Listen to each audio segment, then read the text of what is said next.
एक लड़की की मुलाकात एक कैफे में एक पुलिस अफसर से होती है। लड़की का चेहरा झुलसा हुआ था। करीब 21 साल पहले उस लड़की के चेहरे पर किसी ने तेजाब फेंका था। बातचीत के दौरान वो पुलिस अफसर ये जानकर हैरान रह जाता है कि इन 21 सालों में आरोपी को सजा मिलनी तो दूर, उसके खिलाफ एफआईआर तक दर्ज नहीं हुई। अब उस पुलिस अफसर को 21 साल पुराने इस मुर्दा केस को एक बार फिर से जिंदा करना था और उसने किया। वो आया एकदम आके वो मेरे ऊपर तेजाब डाल के भाग गया एकदम। तो मेरी समझ में मैं समझी मेरे ऊपर चाय डाली है। मैंने कहा मेरे ऊपर क्या चीज डाल दिया, जल रहा है, बहुत जल रहा है। ये रुकैया है, उम्र करीब 34 साल। रुकैया आगरा के शिरोज हैंगआउट कैफे में काम करती है। एक ऐसा कैफे जिसमें काम करने वाले सभी के सभी लोग एसिड अटैक सर्वाइवर हैं। एसिड अटैक सर्वाइवर यानी खुद पर तेजाबी हमला झेलकर भी बच निकलने वाले लोग। तेजाबी हमले की टीस से उबरकर रुकैया अब अपनी जिंदगी में आगे तो बढ़ने लगी है, मगर हकीकत यही है कि अब से पहले तक रुकैया को खुद पर हुए तेजाबी हमले में इंसाफ का बस इंतजार ही था। लेकिन अब पूरे 21 साल बाद रुकैया को इंसाफ मिलने की उम्मीद बंधने लगी है, या फिर यूं कहें कि इंसाफ मिलने की शुरुआत हो चुकी है। यूपी की अलीगढ़ पुलिस ने पूरे 21 साल बाद तेजाब से रुकैया का चेहरा झुलसाने वाले दरिंदे को गिरफ्तार कर लिया है। उसे जेल भेज दिया है और उसे सजा दिलाने की कार्रवाई शुरू कर दी है। लेकिन सबसे बड़ा सवाल यह है कि नफरत के तेजाब में झुलसाकर एक लड़की की जिंदगी खराब करने वाले इस दरिंदे को उसके अंजाम तक पहुंचाने में या फिर उसकी कार्रवाई शुरू करने में आखिर इतनी देर क्यों हुई? और अब 21 साल बाद अगर ये मुमकिन हुआ तो कैसे हुआ? तो रुकैया पर हुए तेजाबी हमले और उसके 21 सालों के दर्द को समझने के लिए हमें इस कहानी को शुरू से समझने की जरूरत है।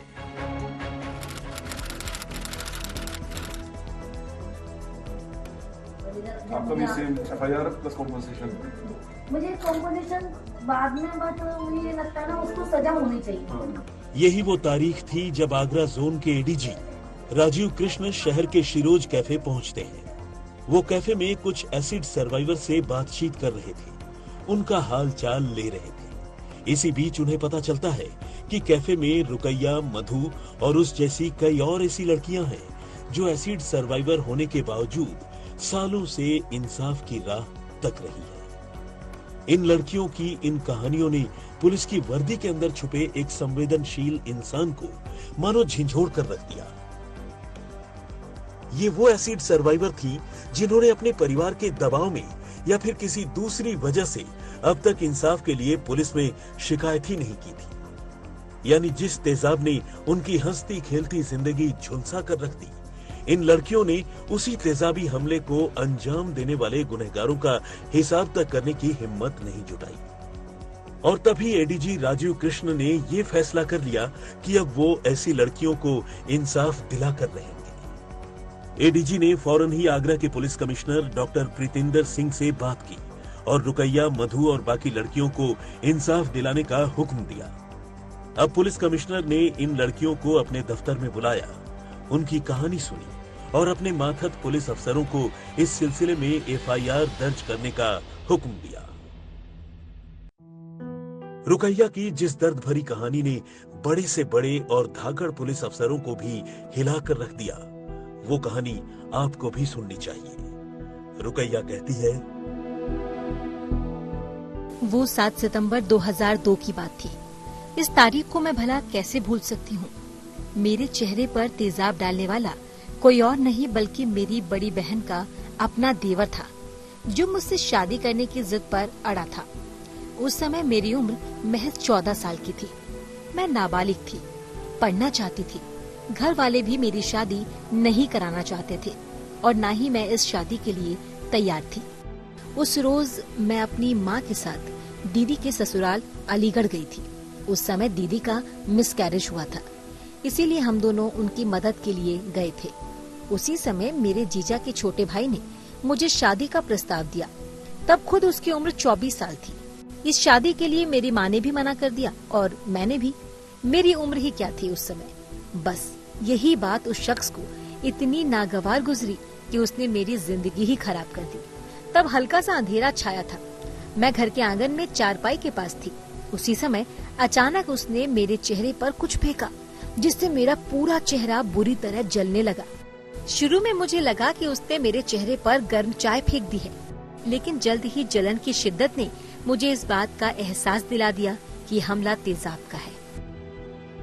जब मैं उसके घर पे गई तो एक दिन हुआ, उसने एक दिन तो कुछ नहीं बोला, फिर दूसरे दिन बोला अभी आइए इसके साथ मेरा रिश्ता तय करो और शादी कर दो, नहीं तो मैं इसको मार दूंगा।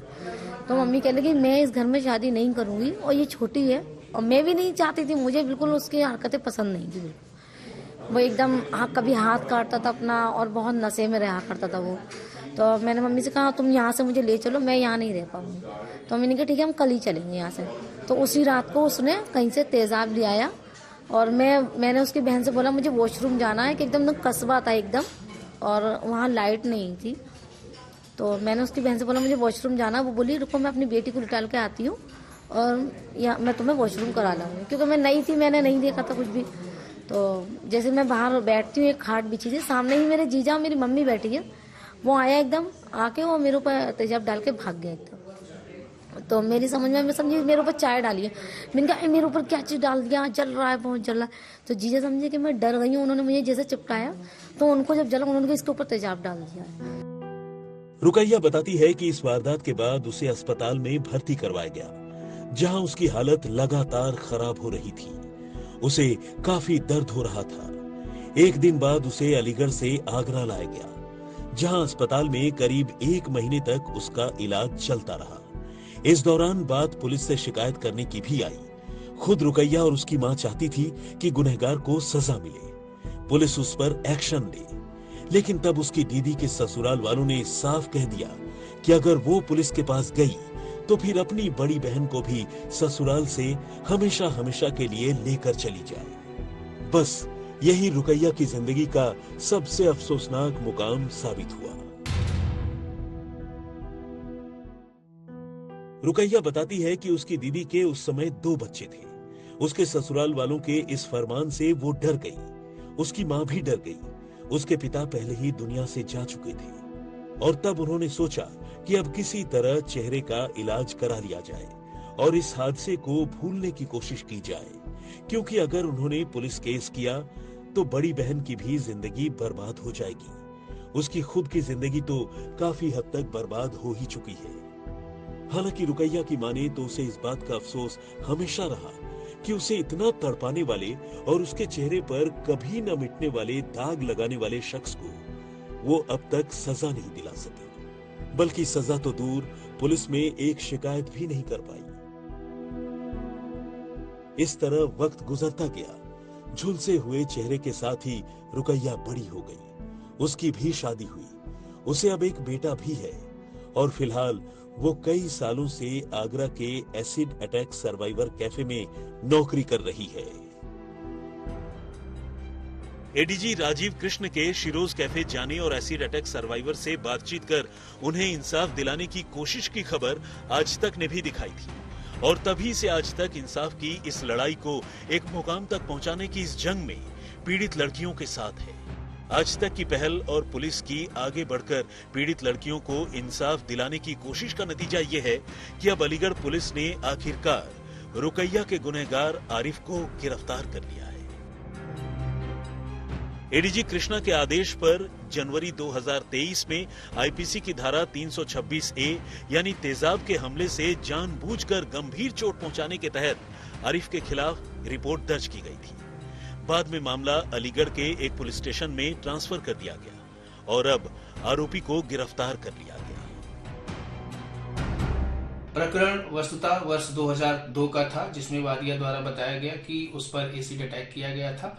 इस संबंध में अभिवेचक द्वारा साक्ष्य संकलन की कार्रवाई करते हुए मेडिकल और 164 के बयान के आधार पर अभियुक्त आरिफ को अथक प्रयासों से गिरफ्तार किया गया। कुछ ऐसी ही दर्द भरी कहानी आगरा की रहने वाली मधु की भी है। वारदात 22 साल पहले की है। एक रोज मधु आगरा के राजा की मंडी से ताजगंज के रास्ते पर थी। तभी कुछ मनचलों ने अचानक ही उसके ऊपर तेजाब फेंक दिया और उसकी जिंदगी हमेशा हमेशा के लिए बदल गई। असल में उन्हीं दिनों मधु की सगाई हुई थी। मधु शादी कर नई जिंदगी की शुरुआत करने वाली थी, लेकिन इसी बीच एक सिरफिरे ने मधु के नजदीक आने की कोशिश की, जिससे मधु ने साफ मना कर दिया और बदले में उस हैवान ने मधु को कभी ना भुला पाने वाला जख्म दे दिया।